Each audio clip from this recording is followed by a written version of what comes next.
বাজের ভিতরে এই বৃদ্ধ লোকটি হঠাৎ একটি মেয়ের কোলে বসে এবং তাদের উঠিয়ে দিয়ে বলে, তোমাদের কোনো বিবেক নেই, বৃদ্ধ লোককে তোমরা দাঁড়িয়ে রেখেছ।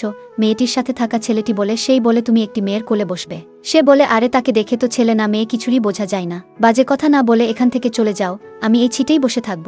পরের দিন লোকটি একটি দোকান থেকে খাবার নিয়ে মুখে দিলে দোকানের মেয়েটি বলে, আরে টাকা না দিয়েই এটা মুখে দিতেছ কেন? তখন সে বলে যে বাজে খেতে আবার টাকা।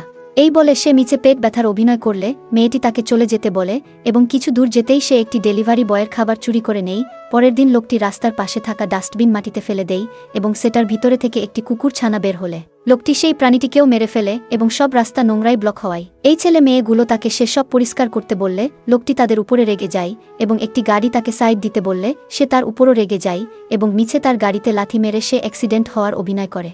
ছেলে মেয়েগুলো তাকে বাজে বলে চলে যেতেই লোকটি বলে, আমাকে বাজে বলা দেখাচ্ছি মজা। তারপরে সে তাদের পিছন পিছন তার বাড়িতে যায় এবং গোপনে তাদের রুমে নোংরা ফেলে। এতেও সে শান্তি না পাওয়ায় বক্স এনে তাদের দরজার সামনে গান বাজায় এবং কলা খায়। তারা বাহিরে এসে তাকে নিষেধ করলে লোকটি বলে, তোমরা রুম ভাড়া করেছ এই সিঁড়ি না। ছেলেটি রেগে যেতেই মেয়েটি তাকে আটকিয়ে ঘরে ঢুকে পড়ে। তার কিছুক্ষণ পরে লোকটি সেখান থেকে চলে যেতে তারই ফেলা কলার খোসায় পা পড়ে সে পিছলে মারা যায়। ভালো ও মন্দ উভয়েরই অবশেষে পুরস্কার মিলবে।